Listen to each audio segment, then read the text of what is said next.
ছাত্রলীগ কিন্তু আবারও মাঠে নেমে এসেছে শেখ হাসিনাকে আবার প্রধানমন্ত্রী হিসাবে প্রতিষ্ঠিত করার জন্য।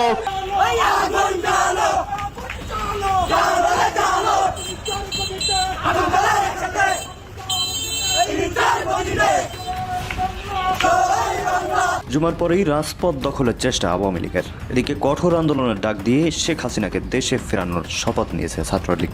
ফেব্রুয়ারি কিংবা মার্চের মধ্যেই বাংলাদেশের রাজনীতিতে বড় ধরনের পরিবর্তন হবে বলল যুক্তরাষ্ট্র। হাসিনা নাকি দেশে ফিরছেন এবং 2025-এর মার্চ মাসেই বাংলাদেশে পা রাখতে চলেছেন শেখ হাসিনা, এমনই খবর চাউর হচ্ছে বিভিন্ন মাধ্যমে। দেয়ালে দেয়ালে শেখ হাসিনাতেই আস্থা লেখা গ্রাফিতি অনলাইনেই সংগঠিত হতে চাচ্ছে আওয়ামী লীগ। দেশের যে বর্তমান যে প্রেক্ষাপট, সবকিছুর পণ্যদ্রব্যের ঊর্ধ্বগতি, তারপরে যে ভ্যাট, এই সকল দিক বিবেচনা করে আওয়ামী লীগের যদি হরতাল এবং কর্মসূচি হয়ে থাকে তাহলে এটা দেশের মানুষের জন্য সুফল বয়ে আনবে আমি মনে করি।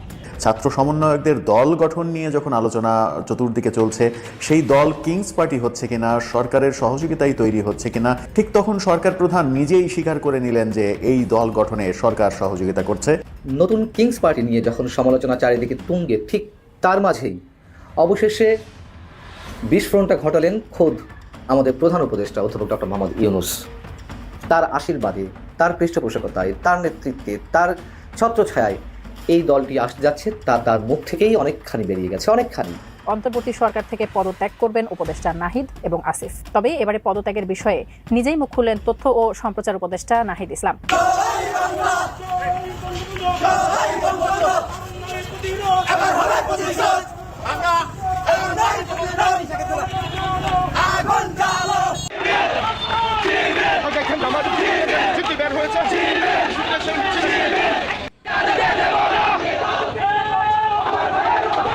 হাসিনা নাকি দেশে ফিরছেন এবং 2025-এর মার্চ মাসেই বাংলাদেশে পা রাখতে চলেছেন শেখ হাসিনা, এমনই খবর চাউর হচ্ছে বিভিন্ন মাধ্যমে। এবং তার মাঝে দেখা যাচ্ছে আগামী মাস অর্থাৎ ফেব্রুয়ারিতে আমেরিকা সফরে যাচ্ছে ভারতের প্রধানমন্ত্রী নরেন্দ্র মোদী। এর মধ্যে খবর এসেছে ভারতের প্রধানমন্ত্রী নরেন্দ্র মোদীর সঙ্গে ফোনে কথা হয় হাসিনার। কি বিষয়ে কথা হয়েছে এখনো পর্যন্ত জানা যায়নি, তবে বাংলাদেশে প্রত্যর্পণ নিয়ে যে কথা হতে পারে সেটা আজ করা যাচ্ছে। নির্দিষ্ট করে 18 মিনিট কথা হয়েছে তাদের দুজনের। এই 18 মিনিটের কথোপকথনে কি মাত দেবে ইউনূসকে? উল্লেখযোগ্যভাবে ফেব্রুয়ারি মাসেই ঠাসা কর্মসূচির ডাক দেওয়া হয়েছে আওয়ামী লীগের পক্ষ থেকে। 1 থেকে 18 তারিখের মধ্যে তাদের নানাবিধ কর্মসূচির ডাক দেওয়া হয়েছে। গোটা বাংলাদেশে জনসংযোগ, বিক্ষোভ, মিছিল করবে আওয়ামী লীগ। শেষ দিনে হরতালের ডাক দেওয়া হয়েছে। এমনকি উল্লেখ করে দেওয়া হয়েছে যদি এই কর্মসূচিতে বাধা দান করা হয় তবে বড় কোনো কর্মসূচি গ্রহণ করবে আওয়ামী লীগ। এখানেই প্রশ্ন উঠছে, বাংলাদেশের এই মুহূর্তে আওয়ামী লীগের অবস্থান সম্পর্কে জানেন শেখ হাসিনা। তারপরও এই ধরনের কর্মসূচি কেন? আদেও কি তিনি সফল করতে পারবেন এই কর্মসূচি? ওয়াকিবহাল মহলের মতে পোক্ত রাজনৈতিকবিদ ভেবেচিন্তেই এই সিদ্ধান্ত গ্রহণ করেছেন। কর্মসূচি সফল বা ব্যর্থ হতে পারে, তাতে বেশ কিছু বিষয় স্পষ্ট হয়ে যাবে। এদিকে ফেব্রুয়ারি মাসে ডোনাল্ড ট্রাম্প এবং নরেন্দ্র মোদীর যে সাক্ষাৎকার হবে সেখানে আলোচনা হবে বাংলাদেশ নিয়ে। এই বৈঠকের পরই বাংলাদেশের স্থিতিশীলতা নিয়ে সিদ্ধান্ত গ্রহণ করা হবে। সেটা মার্কিন যুক্তরাষ্ট্র বা ভারত যে কোনো একটি দেশ করতে পারে। ফলে অত্যন্ত চিন্তার বিষয় হয়ে দাঁড়াবে বাংলাদেশের কাছে। আসলে ট্রাম্প আমেরিকার ক্ষমতায় আসতেই কড়া চ্যালেঞ্জের মুখোমুখি মোহাম্মদ ইউনূস। সুখের দিন শেষ হতে চলেছে বাংলাদেশের অন্তর্বর্তী সরকারের। বন্ধ হয়েছে আমেরিকার আর্থিক সাহায্য। জো বাইডেন প্রশাসনের জমানা শেষ হতেই সমস্ত দেশের আর্থিক লেনদেনের বিষয়টি খতিয়ে দেখবেন নয়া প্রেসিডেন্ট ডোনাল্ড ট্রাম্প। আওয়ামী লীগের যে আগামী মাসের যে কর্মসূচি, সেটা ওনারা দেশের যে বর্তমান যে প্রেক্ষাপট, সবকিছুর পণ্যদ্রব্যের ঊর্ধ্বগতি, তারপরে যে ভ্যাট, সরকার যে অবাঞ্ছিত যে ভ্যাট ঘোষণা করেছে, তাতে মানুষের জীবনযাত্রার মান একবারে অনেক করুণ অবস্থায়। আমরা খুবই কষ্টে জীবনযাপন করতেছে দেশের মানুষ। এই সকল দিক বিবেচনা করে আওয়ামী লীগের যদি হরতাল এবং কর্মসূচি হয়ে থাকে তাহলে এটা দেশের মানুষের জন্য সুফল বয়ে আনবে আমি মনে করি। এটা অবশ্যই পজিটিভ নেওয়া উচিত। আর সবচেয়ে বড় কথা হচ্ছে যে আমরা এখন কি আগের থেকে ভালো আছি, এটাই প্রশ্ন। আমরা কিন্তু আগে থেকে ভালো নেই।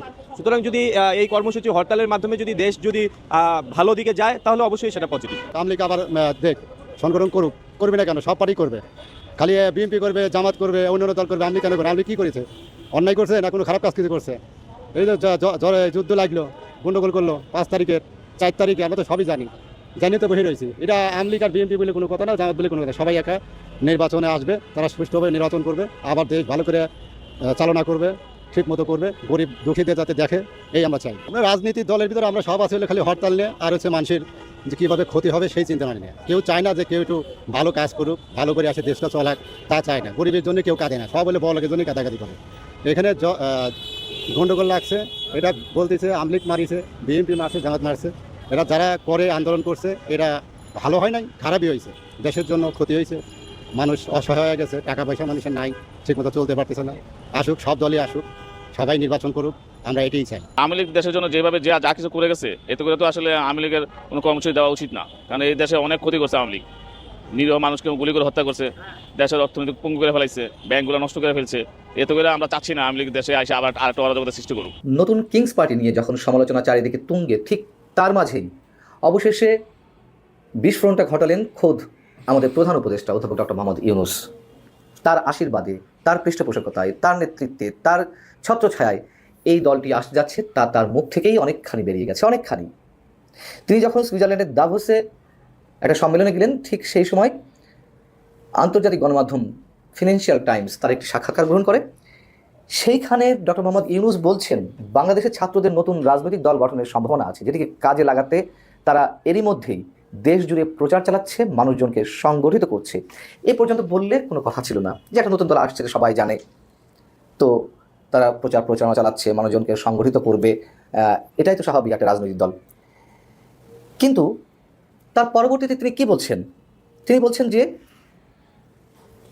অন্তর্বর্তী সরকারের গঠনের শুরুতেই ছাত্রদের মধ্য থেকে 3 জনকে উপদেষ্টা হিসেবে নিয়োগ দেওয়া হয়েছিল, তারা বেশ ভালো করছে এবং তারা গণঅভ্যুত্থানে জীবন দিয়েছে।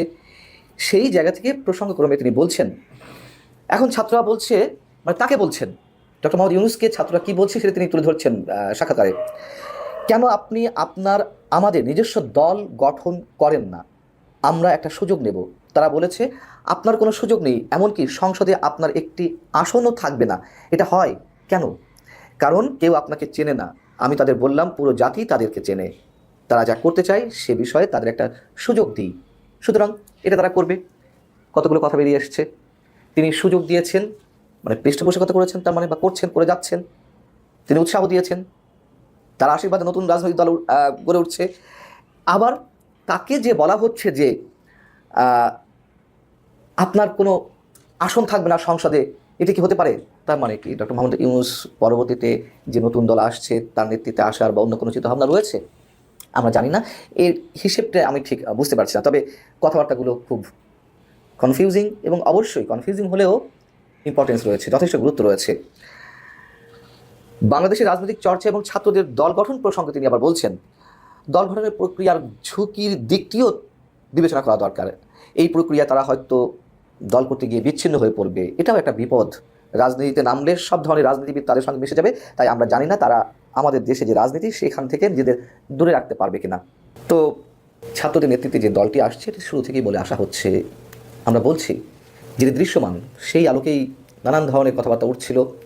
তারা যে সরকারি পৃষ্ঠপোষকতায় সরকারের বিভিন্ন সুযোগ সুবিধা নিয়ে জেলা থেকে জেলায় বাংলাদেশের প্রত্যন্ত অঞ্চলে গণসংযোগ করছে, মিটিং করছে, সমাবেশ করছে, এবং সবশেষ বিএনপি তো প্রশ্ন তুলেছে যে সরকার নিরপেক্ষতা হারাবে যদি ছাত্র উপদেষ্টা নতুন দল তৈরি করে। এবং ছাত্র উপদেষ্টা নতুন দল তৈরি করে যদি, মানে কি করছে? তো এর মধ্যে যে আরও একটি সংবাদ বেরিয়েছে, দৈনিক আমার দেশ মাহমুদুর রহমানের সম্পাদনায় যেটি নতুন করে প্রকাশিত হচ্ছে, সেটি একটি নিউজ তারা প্রকাশ করেছে যে আসিফ মাহমুদ আর নাহিদ ইসলাম পদত্যাগ করতে যাচ্ছেন ফেব্রুয়ারির 15 তারিখের মধ্যে। যেহেতু নতুন দল গঠন হবে তার আগেই তারা পদত্যাগ করছে। নাহিদ ইসলাম সদস্য সচিব হবে, এটা সত্য কথা, এটা আমি বিশ্বাস করি। বৈষম্যবিরোধী ছাত্র আন্দোলনের যারা নেতৃত্বে ছিলেন বা এখনও এই সংগঠনের সামনে সারি নেতা হিসেবে আমরা যাকে চিনি, নাহিদ ইসলাম, এবং যথেষ্ট অপেক্ষাকৃত, যথেষ্ট সোবার, ভদ্র, কম কথা বলেন, তাকেও ছাত্ররা চায় সদস্য সচিব হিসেবে। এবং কোন টেলিভিশনে আমার সঙ্গে টক শোতে তাদের যে যুগ্ম আহ্বায়ক জাতীয় নাগরিক কমিটির আরিফুল ইসলাম, তিনি বলেছেন যে আমরা আহ্বান জানাচ্ছি যে উপদেষ্টা পদত্যাগ করে আমাদের সাথে আসুন। তাদের পরামর্শ, তাদের নেতৃত্বে নতুন রাজনৈতিক দল হবে, এটি সোজা কথা, এটি স্পষ্ট কথা। এখন সরাসরি নেতৃত্বে আসবে কিনা, নাকি সরকারের ভিতর থেকে তারা সব ধরনের আলো বাতাস পানি এই রাজনৈতিক দলের উপর দিবে, সেই প্রশ্ন তো উঠেছেই। যেহেতু এটা খুলাসা হয়ে গেছে, আসিফ মাহমুদ এবং নাহিদ ইসলাম নতুন দলে জয়েন করবে। এই খবরটি আমি অন্য কেউ প্রকাশ করলে এতটা গুরুত্ব দিতাম না, যেহেতু আমার দেশ দিয়েছে, আমার দেশের অনেক ধরনের খবর বিভ্রান্তিকর থাকে, এটাও সত্যি কথা। কিন্তু এই জায়গাটিতে আমি মাহমুদুর রহমানের এই নিউজটিকে সত্য হিসেবে ধরে নিতে চাই, বস্তুনিষ্ঠ হিসেবে ধরে নিতে চাই। তারও কারণ আছে, আমি পরবর্তীতে একটা কন্টেন্টে মাহমুদুর রহমান সম্পর্কে বলবো। তো তারা পদত্যাগ করবে। সৈয়দ রেজাউল হাসানও বলছিলেন, যখন বিএনপির অভিযোগ এলো যে সরকার নিরপেক্ষ ধারাবে যদি উপদেষ্টা এইভাবে নতুন রাজনৈতিক দলের পেছনে কাজ করে, সৈয়দ রেজাউল হাসান বললেন যে না, যদি কেউ নতুন রাজনৈতিক দল করে তাকে পদত্যাগ করতে হবে। তো পদত্যাগ তো করবেই। মানে এগুলো সরকার সবই জানে, সব কিছুই জানে, কীভাবে কোত্থেকে কার মাধ্যমে কী হচ্ছে। এবং এটা তো বাস্তবতা যে সরকারের উপদেষ্টা পরিষদ থেকে তো আর নতুন দলের নেতৃত্বে আসা যাবে না। হয়তো ইকুয়েশনটা তারা শেষ পর্যায়ে এসে এভাবে মিলাচ্ছে যে সব কিছু গোছগাছ করে এসে তারপর নতুন দলের হাল ধরবেন নাহিদ ইসলাম, আসিফ মাহমুদ আলম, যিনি মাস্টার মাইন্ড, তিনি পদত্যাগ করবেন জুনে। কেন তিনি জুনে পদত্যাগ করবেন? যদি এই দুজন আগেই পদত্যাগ করে বসে তাহলে তো মানে আমাদের কাছে এমনিতেই স্পষ্ট, আর তো কোনো কোশ্চেন থাকে না যে কীভাবে সরকারের পদে থেকে উপদেষ্টা পদে থেকে নতুন রাজনৈতিক দলকে আত্মপ্রকাশের সুযোগ করে দিচ্ছে তাদের নানান পর্যায়ে নার্সিংয়ের মাধ্যমে। তাহলে মাহমুদ আলম কেন? মাহমুদ আলম তো মাস্টার মাইন্ড, তিনি কেন জুনে পদত্যাগ করবেন? হয়তো এবছর ডিসেম্বরে যদি নির্বাচন হয় সত্যি জুন পর্যন্ত তিনি আরও অনেক কাজে এগিয়ে নিয়ে যেতে পারবেন। তিনি তো মাস্টার মাইন্ড।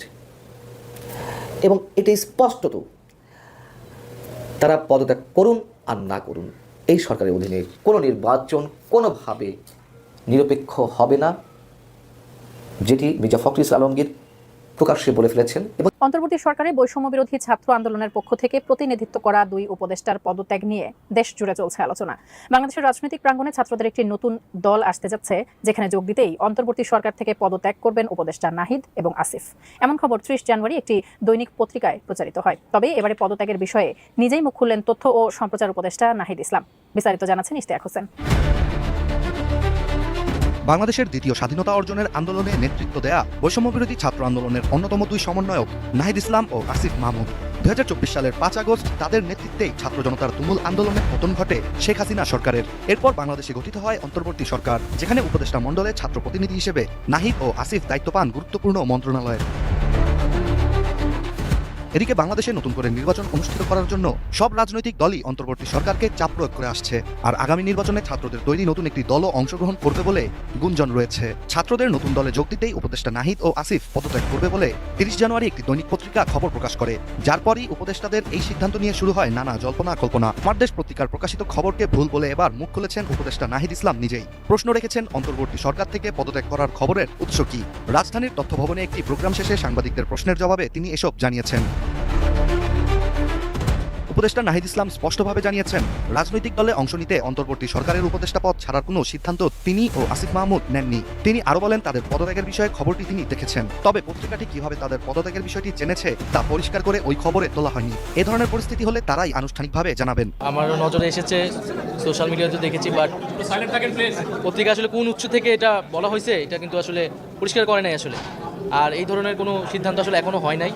হ্যাঁ, এবং এটা এরকম যদি হয় সেটা আমরা নিজেরাই এটা বলবো, এবং রাজনৈতিক দলে অংশগ্রহণ করার মতো পরিস্থিতি হইলে আমরা সেটা সরকার ছাড়ার সিদ্ধান্ত নিলে আমরা এটা আনুষ্ঠানিকভাবে বলবো। সেরকম কোনো সিদ্ধান্ত এখন পর্যন্ত আমার জায়গা থেকে বা আসিফের জায়গা থেকে আমি যতটুকু জানি যে এরকম হয়নি।